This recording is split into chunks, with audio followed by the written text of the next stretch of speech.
So, I am a professor now, after working for 10 years at a research organisation where I didn't have to deal with the public. I now have the grubby public every day in my classes at 8:30 in the morning. And so I'm used to questions, and I'm used to an interactive environment. So I find it hard to believe that you didn't finish yesterday with just a few questions in your mind, and I welcome you to ask them at any point through the presentation. I'm not a formal person. I'm Australian, so I'm not formal by definition. So please, just put your hands up. If there's a question you've got, if there's something you don't understand, we may as well knock it on the head and try to clear it up now as we go along, rather than waiting to the question time at the end. The work I want to talk about is a variety of work that we're doing at UBC, but also some work that we've done in the last couple of years with some very good collaborators. Hinton Wood Products, the Alberta Sustainable Resource Development Group, Canadian Forest Service, the Canadian Wood Fibre Centre, and then of course my colleagues at the University of British Columbia.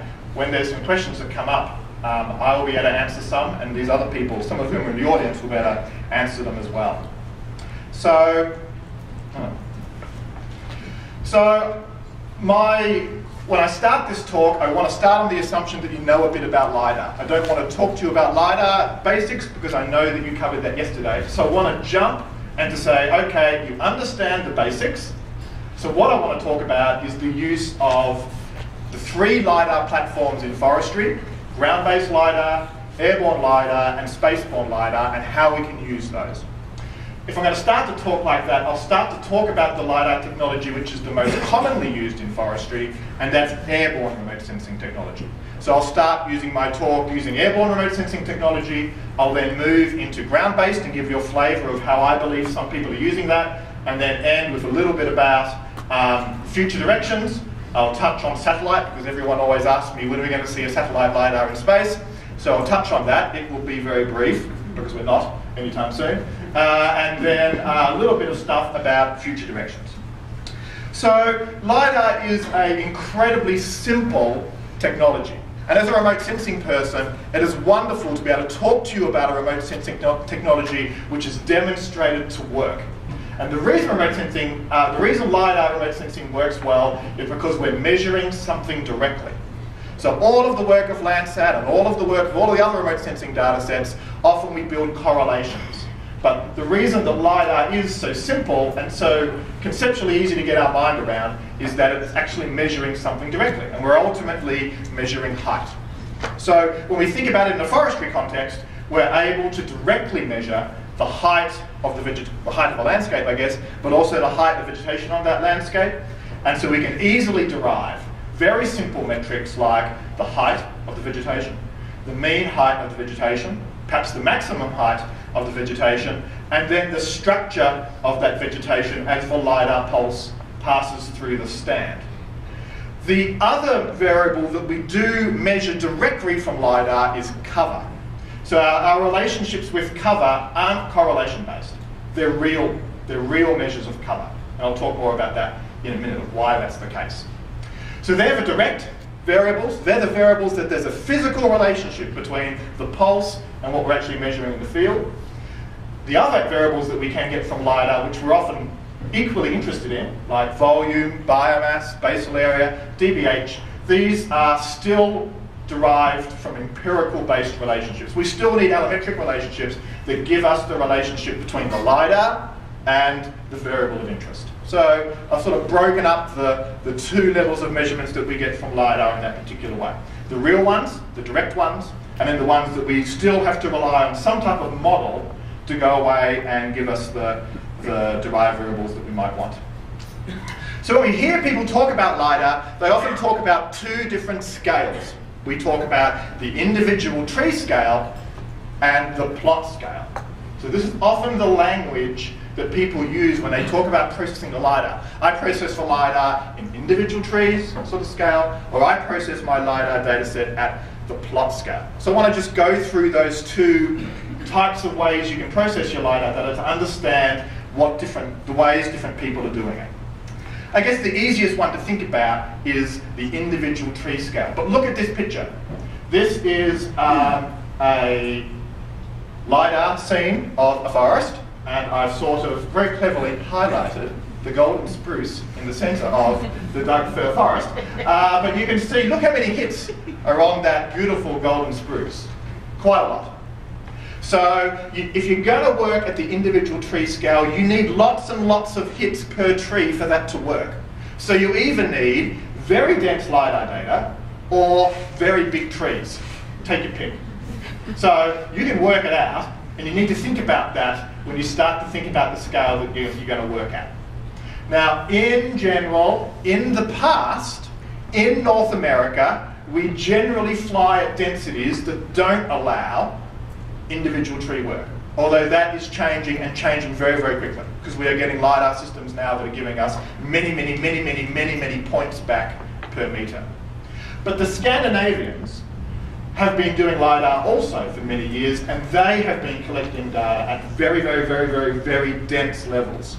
So often when you hear the Scandinavians talk, you can't understand what they say, but if you can get through that, and you can try to work out if there's O's or U's or P's, and you just try to work out how to say their name properly, and you introduce yourself, and they talk, they will always be talking about individual tree, most of the time, they'll be talking about individual tree level LiDAR work, because that's sort of their history. A little less the case in North America, but as I said, we're starting to see that change. So if you do want to work at the individual tree scale, put some thought into how many hits am I going to get in my tree? The assumption being that you probably need, what, 9 hits in a tree for you to even start to characterize the attributes of that individual tree. And ideally you'd want a lot more than 9. My gorgeous golden spruce here probably has, what, 15 or something. If you don't have that level of density, then you're unable to characterize the attributes of that individual crown particularly well. So, assuming you have good enough density, and your trees are big enough to be in a situation like this, then you could consider doing individual tree level work with LiDAR data. The reason that it's important to have very dense LiDAR when you're looking at individual trees is demonstrated well by this fantastic little slide. The point I'm trying to make here is that you need really dense LiDAR, because if you're going to try to characterize the top of the tree, for example, then you need that LiDAR pulse to hit the very top of the tree. And that's very unlikely to happen if you don't have particularly dense LiDAR data sets. We need very dense LiDAR, because you're not going to be able to pick up the differences in the crown if you're just getting it fairly sporadically. This is also a great example of why it's always very difficult with LiDAR to get actual tree height. The actual tree height is always very hard to get in LiDAR, because the chances of the pulses hitting the very top of the tree is very unlikely. Even with quite dense data, you're never necessarily going to get exactly the top of the point. LiDAR data is always biased to giving you a tree height that's slightly less than the real tree height. Always need to do an adjustment for that bias. Okay, so if we did have fine enough LiDAR data, then we could grid that, and we would get our canopy surface model, we'd subtract our hits, we'd grid our surface model, and then we'd go away and get a data set that looked like this. And you can see here that this is just a gridded LiDAR data set, very high density, where we're able to see individual crowns within the scene. Here they're just shaded by height, so the whiter crowns would be the taller crowns, the darker crowns would be the black one. If we felt that we were getting a good enough representation of those crowns, then we could go away and find those tree centers by using some software. And there are a number of free software programs now that would go away and do that for you. It would use the raster layer, the gridded raster layer of the canopy height. You would have quite a few pixels per, I can't go back. You'd have quite a few pixels, quite a few pixels per crown, which would then allow you to derive a stem center for that particular data set. Again, working at the individual tree scale. So tree stems and tree heights might be some variables that you'd be able to go after at the individual tree scale. At the individual tree scale, we'd also try to get maximum tree height. So we would try to use our data set here and look at our individual crowns, and from that we would try to derive the maximum height of every single individual crown. And as I'm sure people have said to you, if I put 3 of my graduate students out in a Douglas fir forest in Vancouver Island, and I ask them to measure the height of a tree, and they come back, the error associated with those 3 measurements is going to be more than my LiDAR estimate of a tree.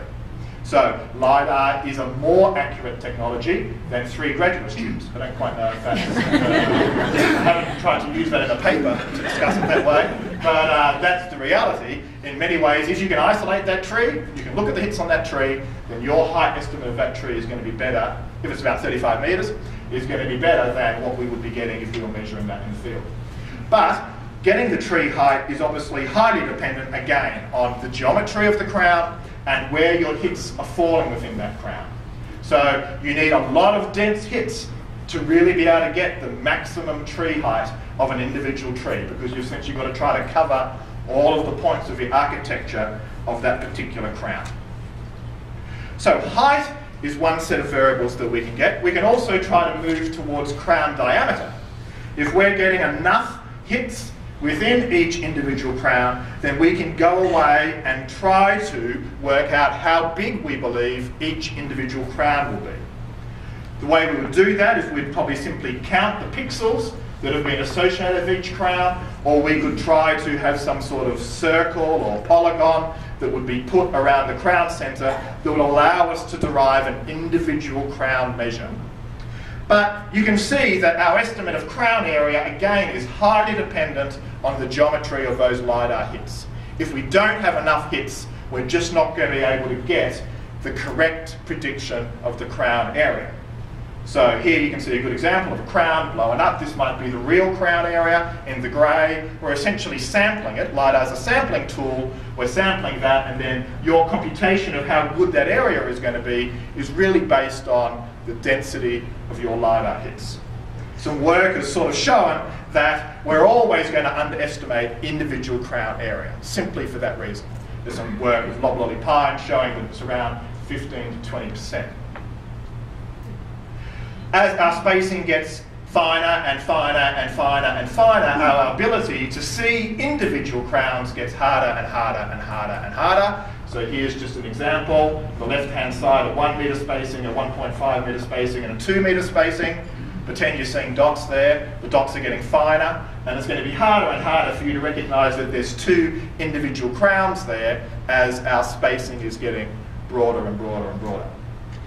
So again, at the individual tree level, everything is dependent on this relationship between how many points you have and where they might be falling on the crown itself. If you're comfortable and you believe that you're getting the centre right, if you believe you're getting the crown area right, then you could actually go away and even try to work out crown volume. And so there are people in Scandinavia who do insect defoliation events, and the way they're getting defoliation events with LiDAR is this sort of approach. Delineate the crown, build a model of the crown area, and then try to get a height estimate around that crown, and then do a density of that. And they're actually trying to look at individual crowns going through some sort of defoliation event. But you need extremely dense LiDAR. Many, many, many, many, many, many, many hits per metre for you to be able to get that type of relationship, consistent relationship out of your data. So, a lot of us don't monitor our forests at the individual tree level. So to a lot of us, that data is just overkill. There's no reason for us to know all of that information about every single individual crown. So often we see people using LiDAR going to the plot scale. And the plot scale is where we start to average the returns within a particular area. Technically, I call that area a bucket. So you can think about all of the LiDAR hits coming down, but rather than focusing just on one tree, we focus on all of the hits that come down within a predefined area. So, a bucket. So what we're doing then is relating our forestry variables to all of the hits that fall within this predefined bucket. So the idea, so then in forestry we would say, well, what size should this bucket be? And then you would then say, oh, it reminds me of that, I don't know what I'm going to say. So you would say, well, how big should the bucket be? Well, in forestry, we often equate it to the plot size. So if some people work at a 15 metre plot size, then that's what they might set the bucket as. Or perhaps if you're used to your inventory being a 20 metre by 20 metre plot, then you might try to use that as your bucket size. You could also make your bucket a circle. So you could say we normally work on 17.5 meter radius plots, so therefore you sort of define your bucket as being a 17.5 meter radius bucket. And so what you're doing then is you're relating all of the LiDAR hits within the bucket to the variable of interest that you're looking for in forestry. So these are some fantastic computer diagrams done by Gordon Fraser, who was Olaf Neiman, who's in the audience, is a PhD student who worked at Canadian Forest Service and is now, I believe, a private forest consultant. And this was his PhD work. And he's got some great graphics in this remote sensing environment paper, I think, just giving you an idea of sort of how these buckets work. So what he's got here, which I've stolen, is I think 6 different panels. So you can see here, here's his computer-generated forest, gorgeous. And then you can see there on the right-hand side, perhaps where the LiDAR hits would be distributed through that forest. And then in the middle is the distribution of the hits in the bucket. So you can see that we have a forest, we have the LiDAR returns off that forest at this plot scale, and then we have this distribution. And it's the distribution then that we start to care about, the distribution of the hits, that actually is the variable that becomes the variable of interest as we start to process our LiDAR data. And through these panels, he's got here a variety of different forest scenes that is simulated. You can see that this is their aerial view, the side view of the forest looks like, and you can see how that distribution of hits changes based on the different structure of forest. So this is how we process for LiDAR data if we're going to work at the plot scale. We look at all of the hits in the bucket, and we simply look at the distribution of the hits in those buckets to derive the variables of interest that we want. This one here, at the bottom, demonstrates beautifully this issue of cover. The way I describe LiDAR and cover to my students is imagine mum's sponge cake. And it's beautiful, and it's got 3 or 4 layers, it's got cream and strawberries. Maybe she's felt really good and she's made 3 layers, because it's Sunday. And she's got the cream and the 3 layers, and you put it on the table. So I think of that sponge cake, and then I think of my LiDAR hits raining down like little children's fingers. And they pass through.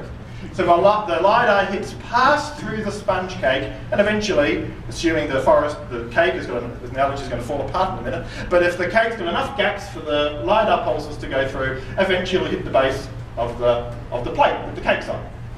LiDAR gives you a direct estimate of cover, because all cover is the percentage of hits that enter a particular part of a sponge cake versus the percentage of hits that then leave that level of the sponge cake. So you can cut as many layers into that sponge cake as you want, and as long as you ratio the hits that are coming in versus the hits that leave it, you'll be able to compute the cover. So LiDAR is in fact a very pure estimate of cover. To get total cover, we would forget that we would call the sponge cake one giant layer. But we could get overstory cover by defining a top layer of sponge cake. Middle story cover, a middle level of the sponge cake.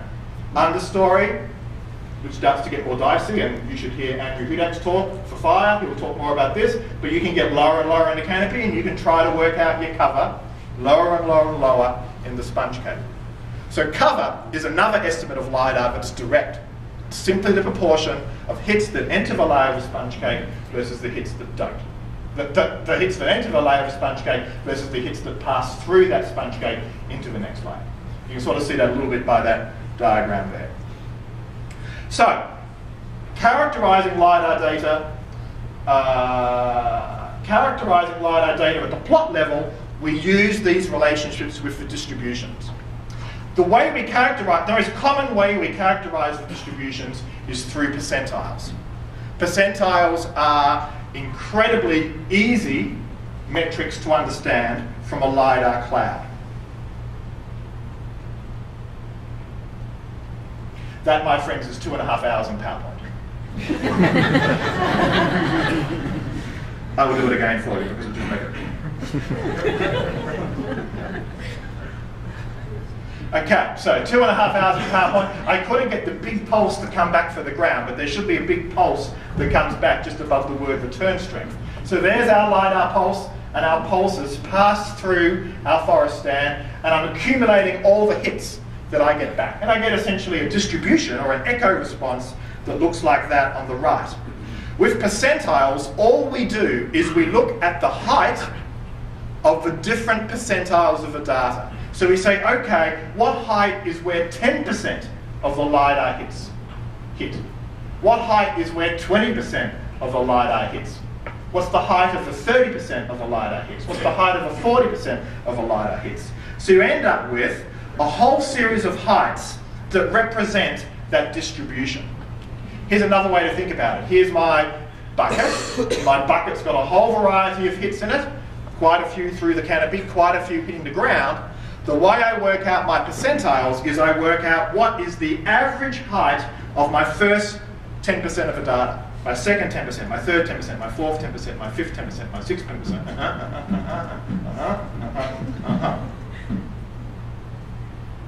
So that would be how we get our variables from the distribution. We get these percentiles, and then we go away and we relate the variables that we want from LiDAR to these percentiles that we've extracted from the data set. I've already talked about cover. So the relationships then that we see when we see people trying to derive biomass or volume at the plot scale, what they're doing is they're developing a regression relationship between the variable of interest and then these percentiles or cover metrics. So either they work out the cover metrics, mean cover, overstory cover, and then they work out the percentiles, the 10th, the 20th, the 30th, the 40th, the 50th, and they essentially become your independent variables, and your dependent variables are the variable that you want. Your volume, your biomass, your basal area, your DBH. And what you're doing then is you're working out a plot-based prediction of what those variables are going to be. So I've pulled this paper straight out of NASA, one of these Scandinavians. And you can see here, this is his published equations for the work that he's doing in Norway. And you can see here, he has his equations, they're log transformed. So he has his log transformed relationships of height, volume, basal area, and Laurie's height. And you can see there is predict. I don't want you to have to bother reading it technically, but on the predicted model, you can see it's simply a regression equation, and that regression equation is relating the variable of interest to a number of LiDAR attributes. Most of those LiDAR attributes are percentiles. Some of them might be cover. And in general, we find there are often people use a relationship that uses one of the height percentiles and might use one of the cover percentiles. And they use those two in combination to then develop the regression equation for biomass. So the way people do this in a sort of a sampling or a forest inventory way is following these 5 key steps. First, we fly our area with LiDAR. So we go away and get our wall-to-wall LiDAR set, and then we grid these LiDAR metrics. We grid the heights, we grid the percentiles, we grid the covers. We then go away and we get a series of plots within that distribution, that spatial distribution.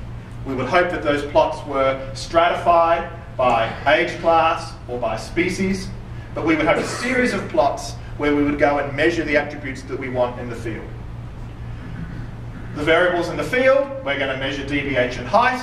We might actually be wanting volume, so we will have to use our own allometric equation to convert our individual tree DBH and heights to a plot level estimate of biomass or a plot level estimate of volume. And then we would simply then derive regression relationships between the variable, the plot level average biomass, to the LiDAR attributes that we've just gone away and derived. We would then work out that regression equation, and then we would apply that spatially over the whole area. So you'll always see relationships that look like this, which will then just be for each individual plot. We will then see the field-based relationship versus the prediction that LiDAR is giving us for that. And we will always expect the height level relationships to be always very, very good. If you've got an R² for your height of 0.5, it means that your plot's in the wrong place, you've measured the wrong tree, there was a bird in the data set, the DEM is crap. Because you should not be getting an R² of 0.5 for height. We should be measuring it pretty directly. So I would be expecting an R² of 0.7 or 0.8 or 0.9 or even higher, depending on how complex the stand is, depending on how good your height estimate is, but in general we should be seeing very good relationships between the LiDAR and the height. We should also be seeing good relationships perhaps between the variation in height and the variation in LiDAR hits. And I haven't talked about this in this talk, but there's a great potential for LiDAR with forest structure more generally. And relationships that look at the variation in heights also should be very good between the field-based measure and the LiDAR measure. The areas where we start to see the relationships requiring more work, and we need plot data to really stabilize those relationships, are variables where the relationship is going to be slightly less direct. And that is going to be through something like basal area and DBH. So they're the variables that we're going to have to put a little more care into, because essentially it does become a correlation between all of those LiDAR returns and then that measure, because we're not physically measuring the DBH with airborne LiDAR. So here's just a nice example here. Here's just a plot, 20 metre, size of a plot, the regression relationship that was developed, the R², some sort of error, and of course we're looking at a raster layer here. So the raster layer could be underlaid, the polygon layer that you would have, and we get all that internal structure within each polygon would be apparent because we're gridding the LiDAR data at a much finer scale, in this case 20 metres by 20 metres, than we are that the AVI or the VRI polygons are originally derived at. I've already mentioned this is just my little slide, pushing the idea that we can also get stand structure very well as well. Rather than just height, if we cared about the ecology of the stand, if we were looking at ensuring that we had different structural types around the landscape, then LiDAR is also very good. You'd simply look at how that distribution is spread, and that would give us an idea of how structurally variable the individual stand is. We can also go away and get some other variables from the LiDAR data as well. These are more ecospheric perhaps than the ones I've just talked about, but again, giving you an idea of the structure of the stand. We often see these volume representations of what a stand looks like, where we have open gap, oligotrophic part of the stand, uliotrophic part of the stand, so essentially the parts of the stand that are always hit by the sun, the parts of the stand that are perhaps more shaded, and then the closed gaps. And by modelling the different volumes, we can also get an idea of the structure of the stand itself. Different age classes are going to give you different zones and volumes within the stand itself. So whilst we don't use this in forest inventory, we do use these types of variables if we're trying to relate it perhaps to bird habitat. So, or a particular species who use the canopy, then there can be relationships drawn that way if you're looking at the LiDAR data as more of a wildlife attribute rather than a forest inventory.